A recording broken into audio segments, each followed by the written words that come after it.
the creation myth, dare I say, from the book of Genesis. Day 1.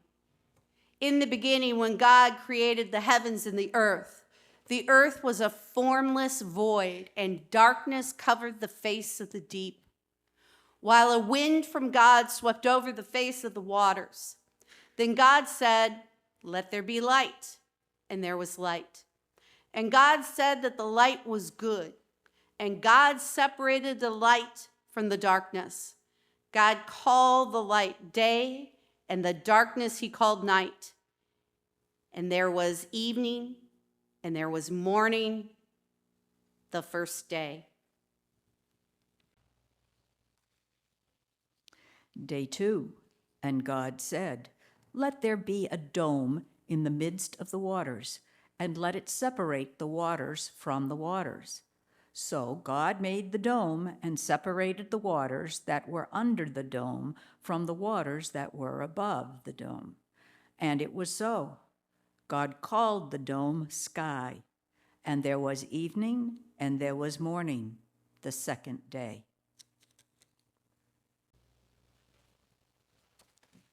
Day 3.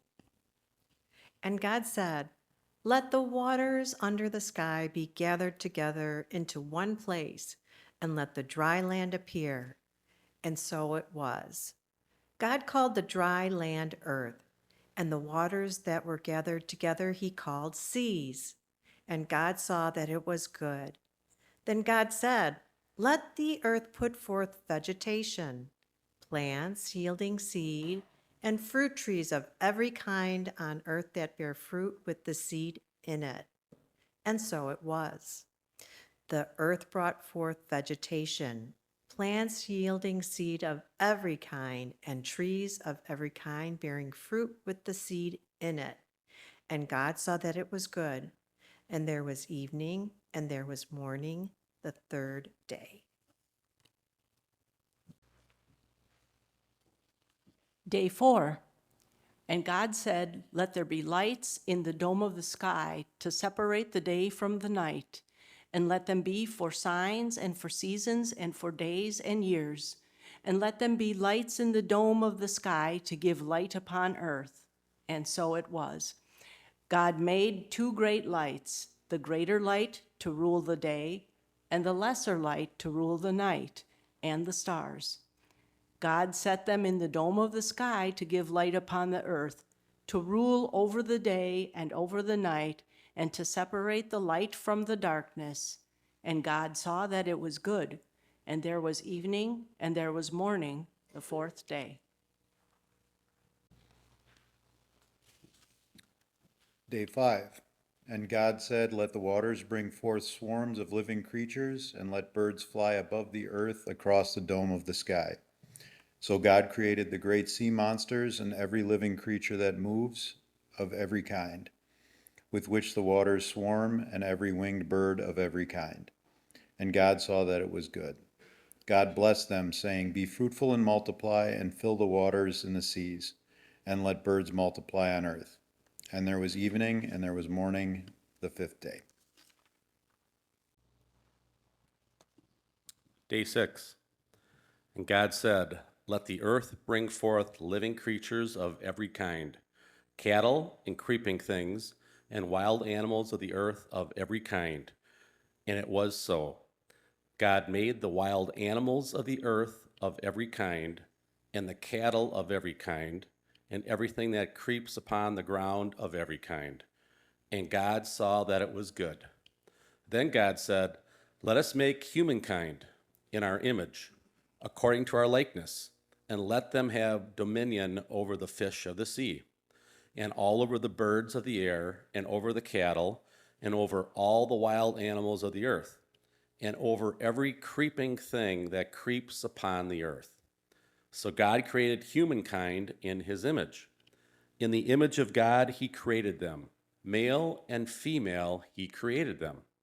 God blessed them, and God said to them, "Be fruitful and multiply, and fill the earth and subdue it, and have dominion over the fish of the sea, and over the birds of the air, and over every living thing that moves upon the earth." God said, "See, I have given you every plant yielding seed that is upon the face of all the earth, and every tree with seed in its fruit. You shall have them for food. And to every beast of the earth, and to every bird of the air, and to everything that creeps on the earth, everything that has the breath of life, I have given every green plant for food." And it was so. God saw everything that he had made, and indeed it was very good.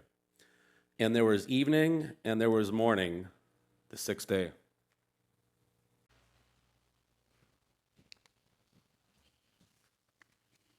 Thus the heavens and the earth were finished, and all their multitude. And on the seventh day, God finished the work that he had done, and he rested for the seventh day from all the work that he had done. Thank you, Wally. The word of God for the people of God.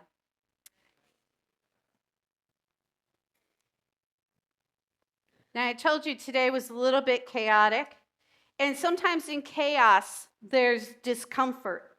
For instance, I really want to thank those 7 people who read because I didn't ask them if they were comfortable doing that. I put them on the spot. And if they had said no, I wouldn't have forced the paper down their throat. But sometimes when I'm wearing a t-shirt that says pastor, they feel like they can't say no. And they were all willing to do it. So I thank them. And, you know, there's a question I was asked when I first interviewed here. And that question was, describe your sermon style. And I still remember what I answered because it's a common question. And I said, I have many different styles because I'm a worship designer. And sometimes I am in the pulpit, and I tend to stay in the pulpit if there's people I don't know too much out there. I have wandered around in the aisles occasionally. I was a teacher and, you know, a classroom teacher, and I had to do lectures on history. I found if I didn't keep moving, I lost the non-history students. Sometimes it's in poetry, sometimes it's in all different ways.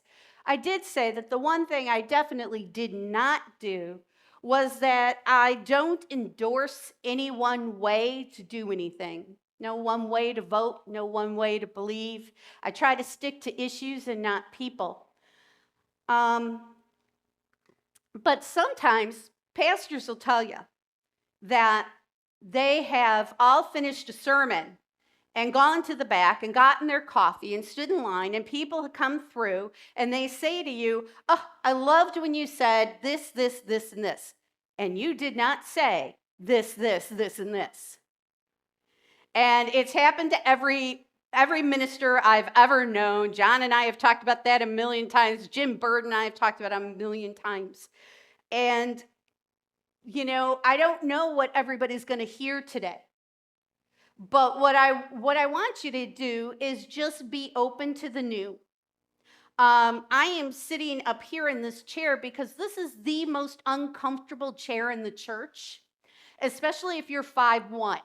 Because to sit with my back in it, my feet don't quite touch the ground. Okay, Beth, you know what I'm saying, right? Absolutely. This, you know, and in many ways, it's the most uncomfortable chair also because it looks so imposing. You know, a lot of times if the Impact kids are helping me or whatever, I say sit in the throne and they say, "Am I allowed to sit there?" And it's like, yeah, anybody can sit there. It's whether or not you can stay in it. Creation is a bit like that. You have to lean into some discomfort to create something new. You guys had to get used to the fact that you don't know where I'll sit, what I'll do. You know who I'm channeling right now, pulling this up? FDR. I've got a candle over there. I'm doing a fireside chat. Now, none of you are old enough to remember fireside chats, but look them up if you don't know what they are. And FDR would sit by his fireside, just like the Queen used to, you know, address her people every Christmas. It was part of the tradition. So I'm sitting next to a flame in an uncomfortable chair in a different place. I actually would like to sit down there, but Jackie Castigan tells me that I can't be seen from the margins if I sit down there. I'm sure it wasn't a comment about my height in any way, shape, or form. But creation is uncomfortable. It changes spots in where you are. It asks for an orange pyramid when you're used to green. And creation itself is uncomfortable. You saw how much work God did. How do you think God felt on the seventh day? How would you have felt on the seventh day if you were God? Exhausted. That's a pretty intense 6 days. That's why I couldn't read it all myself. I had to break it up amongst people. It is, though, a fact that many, many cultures have creation stories. I typed the following question into Google. How many cultures have a creation story? Google's answer. Creation myths exist in virtually all cultures around the world, and they are a fundamental human way to explain the origin of the universe and life. While there isn't a definitive count, creation stories are a widespread phenomenon, with examples found in ancient cultures across Africa, America, China, Egypt, and Europe, among others. Creation myths or stories serve as a form of collective drama and identify a culture by explaining its origins and its place in the universe. We all feel better when we know our place in the universe. Maybe we don't know our origins. My best friend was adopted, and she didn't know her origins until she was 30-something years old. But she knew her place in the world, the family that raised her, the community that she was in, the religion that she's in. And we all insert ourselves into places to make ourselves feel fit in and to feel comfortable. And a traditional, often sacred story passed down through the generations that explains the human world, the human experience, and the specific cultural beliefs makes us feel at home. It's not just for entertainment like the muskrats. That wasn't for entertainment. That was their actual story. The Potawatomi, like the Ojibwe, which is the tribe that I'm descended from, they believe that all of life is equal. They don't give humans dominion over the animals. And you might have seen in old westerns and movies that when a Native American takes the life of an animal, they often give thanks. Some tribes, I often have them give a prayer of, I'm sorry, and may your life nourish my life, and may you be part of mine. That's how respected the other parts of creation are. So this morning, I have read two creation stories, or we have read, two creation stories. And the question to take that we're probably not going to answer, what did either story tell you about our culture? And who is our? Is it the culture of this church? Is it the culture of human beings? Is it an Anglo culture? How would you describe the culture that you're sitting in? Would you describe it as the culture of family? And as you change your demonstration or your name, does your interpretation of the creation story move and ebb and flow like the canoe upon that water? Our creation myth, the one in Genesis, sets up a cycle of 7 days that all of us can live into. But many of us have taken those 7 days and changed them. What day is it Seventh-day Adventists worship on? Is it Saturday? Yeah, they worship on Saturday.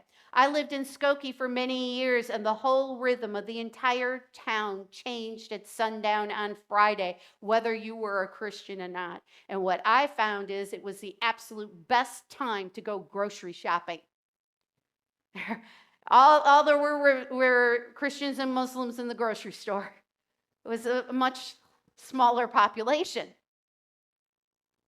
And their Saturday mornings were not nearly as busy as if you go to a town that had a bigger Christian population. It all changes, but the day that we worship on is tied to our interpretation of the 7-day creation cycle. And on that 7th day, we rested. And there's a different interpretation of it. How many of you remember when almost every store was closed on a Sunday? Okay? And my dad used to talk about Sundays being the day he and his family went for the Sunday drive, which might explain some of our pollution problems that we have now. And of course, the laws, the blue light laws that don't allow car buying in certain instances, or, as some people lament, the 7th day has become the day of holy soccer. Participating along with God involves creation and recreation. If you look on the front of your bulletin cover, it might be behind me, I don't know, you see a painting done by Reverend Marty Carney. Marty is the pastor at Lake Geneva UCC Church, a good friend of mine, and actually several people in these pews. And Marty is an artist. And I said, lend me creation and recreation. He said, sure. And I said, tell me about it. And he says, the title says it all. God is in a constant flux of recreation, and we are living in the current generation. And where we choose to uphold tradition and find meaning changes as it comes along, which many of us find very disconcerting. But how many of you were confirmed in some type of confirmation program? Okay, you were called to confirmand, right? Somebody probably laid their hands on you, but you were not all confirmed in the same program in the same way. Each confirmation program, by the way, I've taught, I don't even know how many confirmation classes, but I'll tell you, no confirmation class is the same. No curriculum is used directly as written, and no pastor teaches it the same way. So each of you had a very different confirmation program. I had a confirmation program down south where I was only a pastor for a couple of months because I was doing an interim. And I was told very implicitly by the lay leaders, we have confirmation taken care of, stay out of it. They were drilling those kids in a confirmation that was so old, a catechism so old it had these and thous in it. And when I asked them why they were doing this, they said, we had to do it, they have to do it. Creation, recreation, or denial, and, I don't know what that was. I wasn't there long enough. I was the bridge pastor. I wasn't there long enough to figure it out, but I learned one thing. Keep your hands off of it. Nod your head. A tradition is something that shapes us and bounds us, but it's also something that often gets pulled out from underneath us.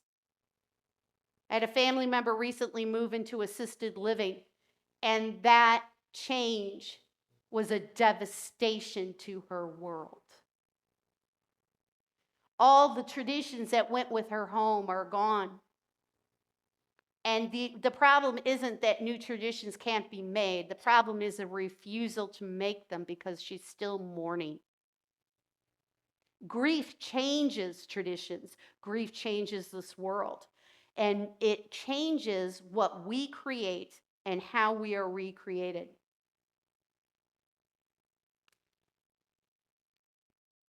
What did either story tell you about being a disciple of Jesus Christ? Jesus was never directly mentioned. And yet, as disciples, our job is to always take Jesus to the scripture and ask what we are being told. And looking around this room, I see so many different interpretations of a disciple. I see disciples who are musicians, and their form of prayer is first their music. And I see disciples who are poetry writers, and their main way of talking to God is journaling and writing. I see other people who live a life at such a rapid pace that they just keep a continual conversation with God going all day long. I see people who I guarantee you that if you had written a faith statement the day you were confirmed, it probably in no way matches what you believe today. I see disciples who do Buddhist traditions and Taoist traditions. Your prayer for illumination today was Benedictine Catholic. Don't turn me in. Participating along with God is the picture on the bulletin cover. It is creating and recreating Jesus Christ. One of my favorite people to quote is Dr. Brene Brown. I've said this quote before, but I want you to hear it again because I never know what people hear when people preach. Never know. I came to the church thinking that faith would be like an epidural, something that would take all my pain away. But I found out that faith is more like a midwife, a nurturing partner who leans into the pain with me, she said, emphasizing the faith doesn't remove suffering, but helps navigate it. Those of you who remember the first creation story, how many of you would volunteer to be that little muskrat? Diving down, that's a lot of work. Diving down and bringing up pieces and running them back and running them back. But in many ways, isn't that our call to discipleship? And how many of you would want to be the old man in the canoe? But if we're made in the image of God, aren't we all partly in the canoe? And note that the man started out the story crying. Creation is chaotic. Creation changes places, and it has a pull to it. Do we do it the way we always do it? Or do we try something new and risk failure? Risk change, risk discomfort, risk our feet not touching the ground, and our back not touching the back of the chair either. It's uncomfortable.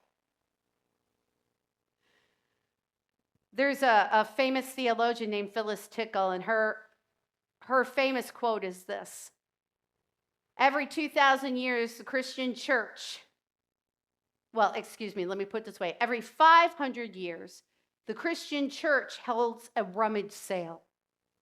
They get rid of everything that they've known and everything that they've done, and everything changes. How many of you have been to a rummage sale? How many of you have prepped a rummage sale? It's a nightmare. Sorting through, figuring out, throwing out, and going, what is that?